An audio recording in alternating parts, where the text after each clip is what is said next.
Hey everybody, this is Captain Fool reporting for duty, giving you my weekly comic book review. So sit back and enjoy.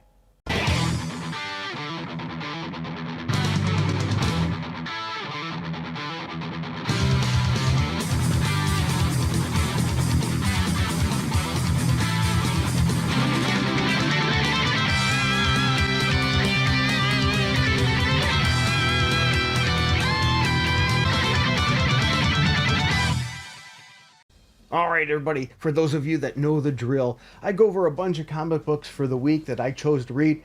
Now I didn't have time to read everything, so if I missed something you think I should have read, let me know in the comments below. Also, you may disagree with me on some of my choices. If that's the case, that's alright. Let me know below. Let's just try to keep it civil. My goal is to bring back the old schoolyard days, where we would be in discussing what hero could beat who or what comic book was good and not. And I come armed with my trusty notes, so you'll hear the paper rattle because I do it a little bit old school. I do my grading on a scale of 0 through 10, 7 being average as a 70%. So I'm using schoolyard grading.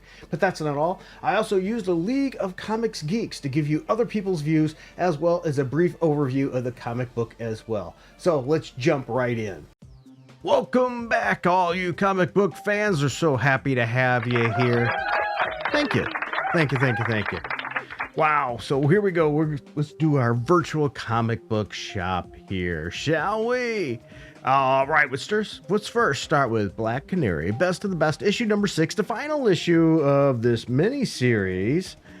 First of all, I didn't think the cover was that appealing to draw me in, but it does have an alternate cover, an open order cover that's pretty good, and it has another one, an incentive cover, that I don't think is good at all.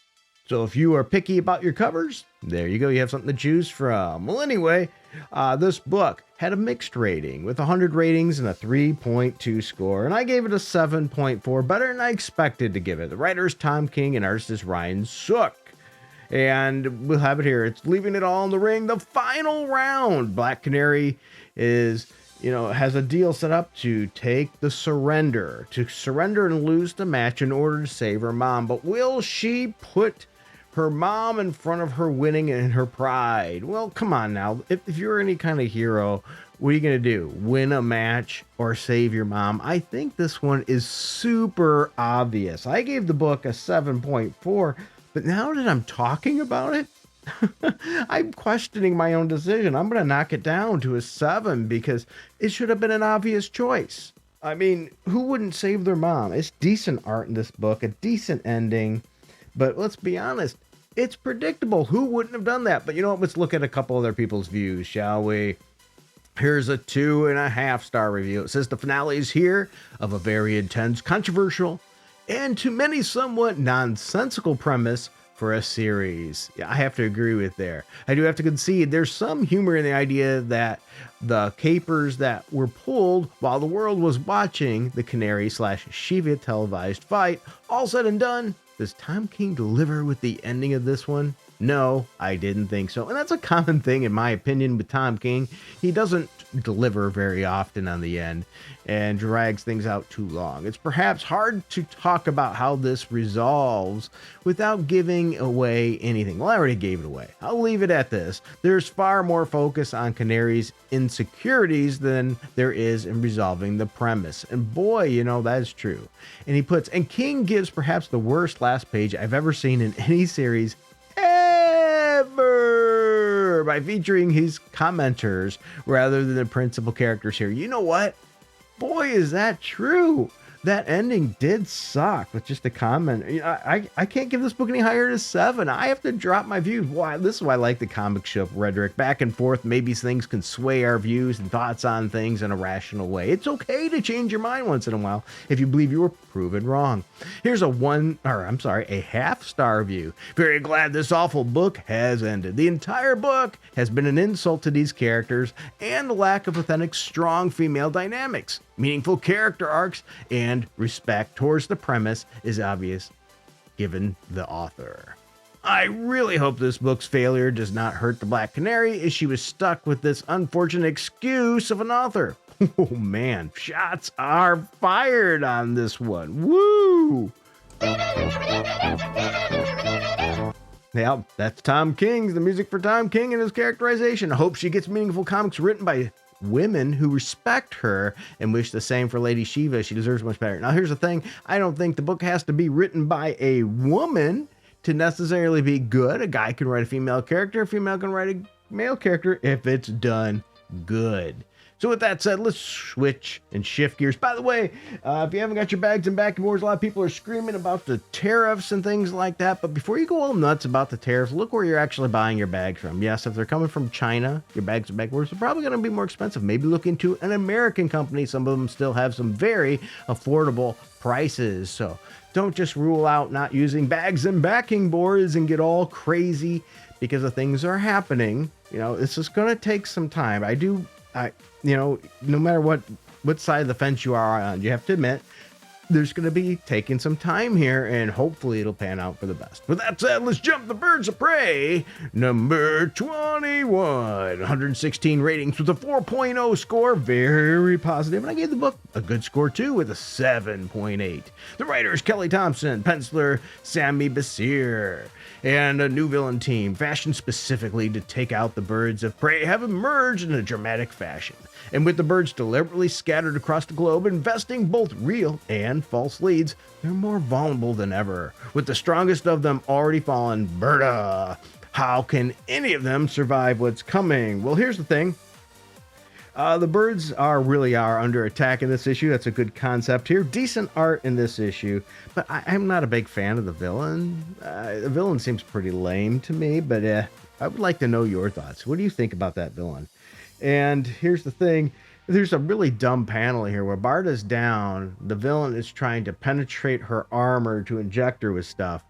Her face is right there. Your face is not covered, but she's got to get through the armor, ends up cutting through the armor. Maybe it's because, shooting somebody in the face would look bad with a dart or something like that. But boy, that's stupid, though. I mean, your face is exposed. And Barda gets taken over in this issue. It really is a solid issue, though, in my opinion. But let's check out somebody else's views on this one. Let's try to get more of an expansive set here. We're going to go first with a 4-star review. It's going to be annoying to miss Barda in the next couple of issues. 1, because I never want to see her as a damsel in distress. And 2, because she's going to miss out on the action, and I know she won't be happy about that. I'm not sure what the intent is here, though, for these new bad guys. However, I appreciate the fact that they went after Barda and took her out before anything else. It does scale her as a threat to the team, as she should be. I'm pretty excited to see the reserve members being called in, especially Harley Quinn. I love the dynamic when she was on the team. I expect so wacky moments. Yeah, it does say so instead of some, but that's okay. So wacky moments. And some hilarious snark off. This said snark. That one's on me. The wall remarks from Harley. So yeah, okay, we have a good positive review here, but they're not all positive. Let's see if we can find something that scales a little bit more to the negative. While doing my search for something negative, the lowest one I could find was 2.5 stars. It's quite a boring issue for me. Not really interested to the new villains and their designs. I agree the designs are pretty lame, and I need more context to know what's happening. Well, you've had plenty of context if you've been reading the series, so my guess is a person that has not been reading this series, so bear in mind with that. Also, this is honestly the most boring roster of the Birds of Prey so far. What is Constantine doing here instead of Helena? Only the things saving this issue for me are that one Oracle panel where she sends a message to the other Birds of Prey operatives and gorgeous Dinah fighting in that black dress. So at least, that's not too negative. So here we go. We got some different views on that issue there. What are your thoughts on the Birds of Prey? What are your thoughts on the cast of this one? I don't hate this cast, this group setup, though I can see how somebody else might prefer a different cast, but overall, I didn't think it was bad. The next one I want to talk about is JSA number 7. Yeah. It has 164 ratings with a 3.9, mostly positive, and I gave the book a 7.8. I will say this book has some alternate covers, and the alternate covers are all better than the standard cover we get. Though the standard cover is not bad. Not bad at all, but some of the other ones are much better. But this one tends to make more sense than the other ones. The writer's Jeff Lemire, artist is Raphael de la Tour. And the Justice Society and the rest of the hero community mourn the loss of one of their own. Yep. But as the dirt settles, the JSA needs to find a way forward to stop the Injustice Society's plans, or the world is doomed. Yes, the world is a vampire. Doom, doom, doom. I don't know why I threw that in there. Well, anyway, we get Wildcat is gone. And by the way, I'm still suffering some allergies, so sorry about that. And with Wildcat gone, the team still continues to be a mess. They're trying to get it together. And the Justice League of America come in to step in and provide some help. But the way they do it is sort of like, we're better than you and we're in charge of everything. And the JSA doesn't really take kindly to that. They're like, this is our deal. Let us take care of our own thing. There's good art in this issue. I really did enjoy this issue. It's why I gave it a 7.8. I liked all those little dynamics in there. I liked the characters in this book too. But you know what? Let's take a little glimpse of some other people and their views. I'm really seeing not too many bad reviews. So I'm going to give the one-star review here that I can find, and then something hopefully a little more mainstream. It says, this book is total garbage. JSA and JL bickering is so stupid. Well, if somebody came to you and came into your base of operations and told you that they're going to tell you how it's done, is that really something that you'd be okay with? I want you to honestly think about that. Jesse and Rick are splitting up? Question mark. It looks like possibly. Even more stupid. Okay, clearly they like Rick and Jesse together. I understand there needs to be conflict within the team, but it's just so out of character and pathetically shoehorned. This issue was their last shot, sadly. Dropping it now because the JSA are my favorite team. Okay, so you're dropping it because of that. I don't know about you, but I don't think those are good reasons to drop a book. I mean, that part of the JSA having the JLA come in is to give that little distinction a difference. And I think if anything, it makes the Justice League America look bad and the JSA look better, because the JSA is saying, hey guys, we know who you are and we know you're good, but we don't need your help. So I don't get that issue with that. And we always have some kind of love issue, breakup, together, are they together, to keep the dynamics going. So I'm sorry you feel that way. I really am. But I think maybe you have a little extra anger that's unjustified. So let's look at another one here. It's a 4.5 star to counterbalance it. I know we joke a lot about death in comics, but if you can forgo your meta knowledge, this actually has so much to say. And there I agree. Because, yeah, I mean, who believes this character's going to stay dead? I didn't right off the bat. I was like, yeah, he'll be back, right? And I think anybody that reads comic books is like, yeah, they'll be back. I loved how this was strictly about grieving, and the epilogue. What the heck? I need answers, darn it. I love this book. And I agree there. I think it's showing and gives this character more depth, because really, I mean, a lot of people look at him as a second-rate Batman, maybe in that regard, whereas this book really paints him as an integral part of the team. Yeah, he doesn't have powers, much like Batman, but he has something that makes him special. So now let's shift gears to West Coast Avengers number 7. Has 105 ratings, a 3.8 score, mostly positive, and I gave the book a positive score too with a 7.8. The writer's Jerry Duggan and artist is Danny Kim, and this book has some interesting covers for it. Yes, I like the standard cover with Wonder Man choking out Killer Watt, but there's also a Tiger cover, there's another Wonder Man cover, a Tiger. But by the way, if you watch the Wonder Man TV show when it comes out and you go, wait a minute, this comic book isn't right, it's not Wonder Man. Yes, actually, that's what Wonder Man is. The comic book is some stupid casting.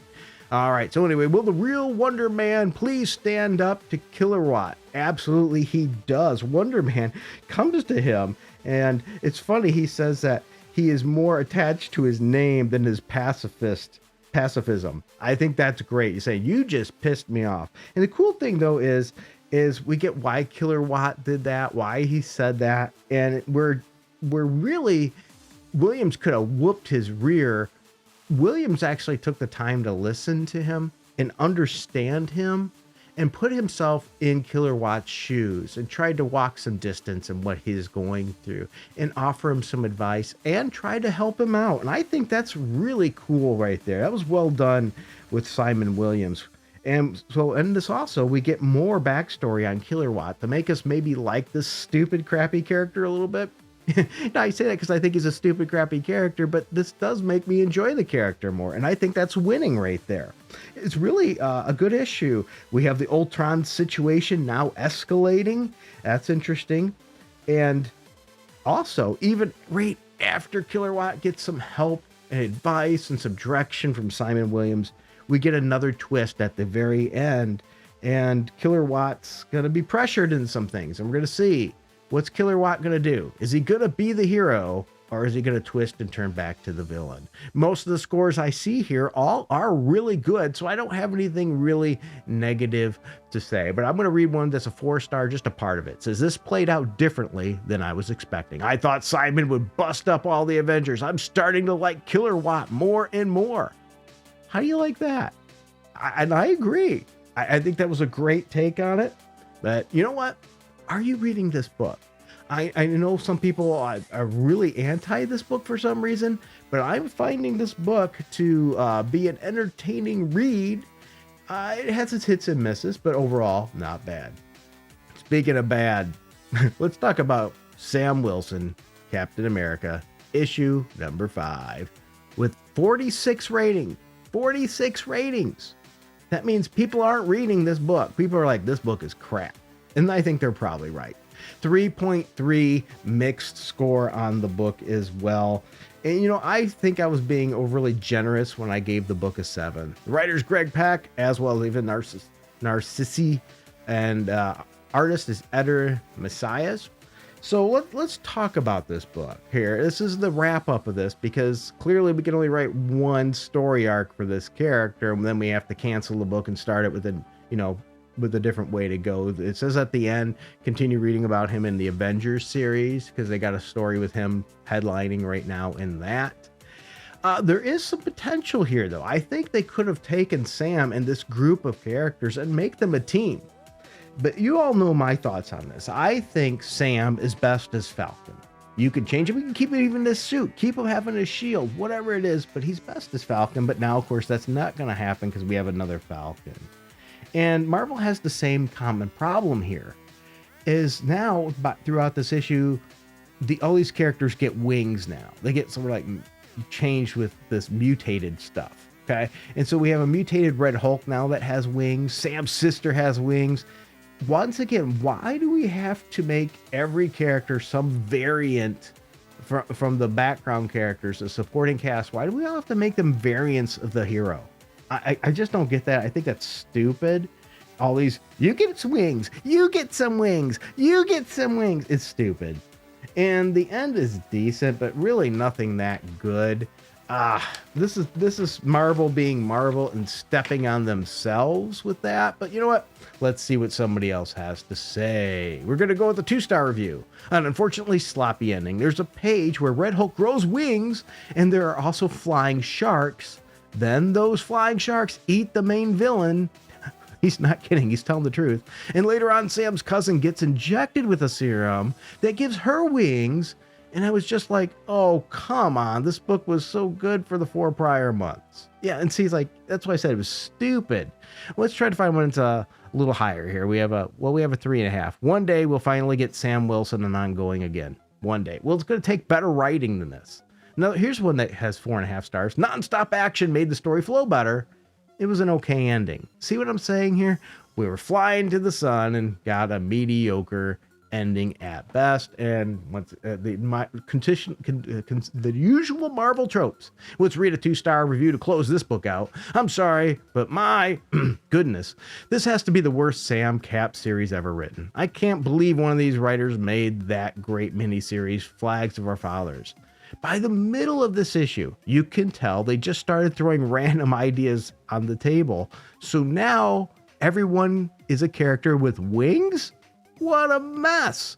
I don't know what more to say other than the art was good in this issue, finally. I really hope he can get a better team in the future. At least he's doing fine in the Avengers and Events books. Woo! So there we go. As I said earlier, I gave this book a middling score too, and I'm having a hard time justifying it with everything about you get wings, flying sharks was just stupid. You know, I'm going to drop my score from a 7 to a 6.9. Well, I've had my mind changed twice in the virtual comic shop already. Let me know so far, have you had your mind changed by your views of a comic book by this discussion? I'd like to know that in the chat below. Next, let's jump into The Amazing Spider-Man number 3 with 422 ratings, 3.7 score, mostly positive. Yep, I gave the book 6.8. I didn't feel near as positive to it as the others there. Pumpkin bomb problems? Yep, that's what we got here. We have writer Joe Kelly, artist Pepe Larraz. And we still got Spider-Man dealing with the drugs that were put into him. We've got the same issue with this character, that villain that's sort of lame. She likes Spider-Man, but she's gotta kill him. And at the end, we get we get to see some Norman Osborn getting some appreciation. And matter of fact, Peter even says, you know, you're making a good hero here. And that's pretty cool there. I get that, but really that's about what I have to say. It's good. It's a terrible banter in this book, though. Absolutely bad banter, mediocre art, and the Hobgoblin attacks Spider-Man at the end here. But there's really not enough there to make me love it. But there is a lot of people that really do like this issue there on League of Comics Geek. So I'm just going to read some of one that's a 5-star review. So you get something that counters my 6.8 score. It says, man, I'm blown away. Other than Pepe Larraz being on art, I was pretty skeptical about this run going in, especially after 8 deaths was very disappointing. That book sucked. I'm so happy to be extremely wrong. Every issue, it keeps getting better. I thought the first issue was pretty good. Loved the second issue. And as I said, blown away by this issue. I knew going into the ASM run that Pepe Larraz's art was going to be amazing. Now, see, I disagree. I don't like this style. Do you? But nothing could have prepared me more for just how amazing, pun intended, it would be. Ryan Stegman will always be my favorite artist, and I don't think anything can dethrone his Venom run in my mind as the greatest art in the comic. But Pepe's art so far in this run might be the greatest comic book art I've ever seen. I don't want to get too hyperbolic, but I don't know how else to describe it. Wow, am I in disagreement there? Also, he loves the story. He loves the art. What are your thoughts? I would love to know. Do you guys side with him that this book's art is amazing? The story is amazing, pun intended. Or do you agree with me that this book is just really not good? It's more Marvel schlock that fails to deliver in what we should be getting from an Amazing Spider-Man book. The next one is Deadpool number 14, 74 ratings, 4.0 score, very positive, and I gave it a 7.3. Writers Cody Ziegler, artist is Rui Antonio. Well, anyway, we have the showdown. Yep, the big fight with the Cult of Death Grip as Deadpool and his team go to take them down. You know what? There's a lot of action in this issue, and the traditional Deadpool silliness. So if you like traditional Deadpool silliness, it's here. Decent art, and there's a little bit of story progression here. Overall, it seems like most people are in general agreement of liking this book here from what I'm seeing, so I don't see anything really jumping out to share. But let me know what your thoughts are. Maybe you have an alternate take on this series that would be interesting to hear for everybody else. All right, let's shift to a different publisher. Silverhawks number 3. This book only has 10 ratings with a 3.3 mixed score, and I think this is sad. This book deserves to have more people reading it. I gave this book an 8. I am enjoying the Silverhawks. It's written by Ed Brisson. Artist is George Kambadadias, which, sorry, I butchered that name. This book also has a large amount of alternate covers. Some are very cool. Bluegrass has got a cool one, and some other characters really well done. On the planet of Mimes, the villainous Windhammer is wreaking havoc, devastating landscape with an ever-escalating series of violent storms. Unable to stem the onslaught, Steelheart and Steelwill work tirelessly to help evacuate the mines while waiting for reinforcements. But when Condor and the Silverhawks arrive to take down the threat, Windjammer is ready with reinforcements of his own, and the aftermath of the climactic battle is, wow, changes things. Boy, is it rough. So anyway, there's a mixed bag of covers, as I said, which I like most of them. So you have lots of great options there. The art, though, inside the book, the interior art really could be better, in my opinion.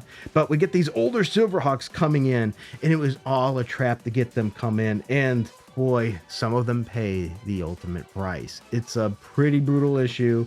And honestly, I'm really liking this story. But you know what? Let's read somebody else's opinion that doesn't agree with me here. Another Dynamite title I really wanted to like, but the art style is just not my cup of tea, and they gave it a 1. And I get that. And that's the other one's a 5-star, so I'm going to skip that because it's rating really high. So as you see, I think the art is really hindering some people here. Also, I think it's a lack of knowing the Silverhawks. They're not really a huge property, which is a shame. But if you are not reading this book, and you might want to check out, flip through the pages, see if you're okay with the art. I think this is a story you should be giving a try. That's what I'm saying. This is a book you should be giving a try.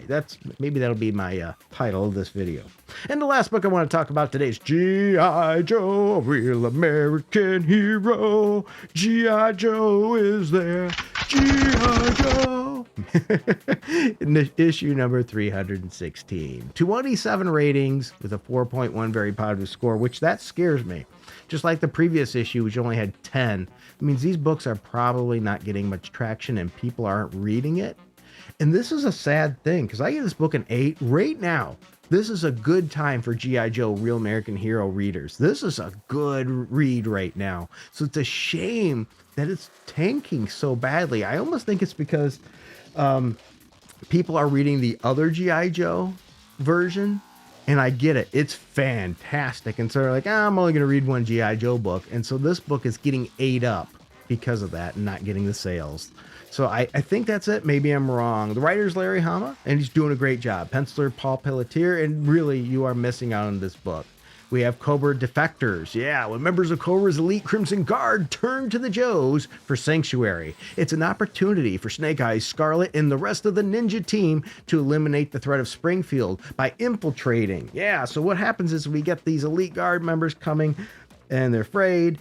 And so the Joes are like, hey, we can mask up like these people, go in and infiltrate Springfield. So that's cool. Also, we have Cobra Commander and Destro trying to somewhat patch up the relationship for business purposes. Dr. Mindbender also is going to get some treatment to get taken care of. What's going to happen? Can these defectors be trusted? Can the Joes infiltrate and not get caught? It's going to be interesting to see what they can do. The art is good, and it's a solid story. This is one of those two I'm saying you should probably be checking out. If you're a G.I. Joe fan, I understand you might go, I'm already getting the other one. But this one deserves attention too. This book, it's been very good. Well, there you go, everybody. I know this video is a bit of a longer one, but I went through a lot of books this week as opposed to last week. I hope you enjoyed this. Share your thoughts, and you know what? Let's try to be kind to one another. You never know what somebody else is going through. So we might have a disagreement, especially if it's on something silly like a comic book. And I say silly, but I understand if you're passionate about them. But let's not let our disagreements over little things get in the way of our relationships with others. So try to be a blessing, be a salt of the earth, and until next time, keep it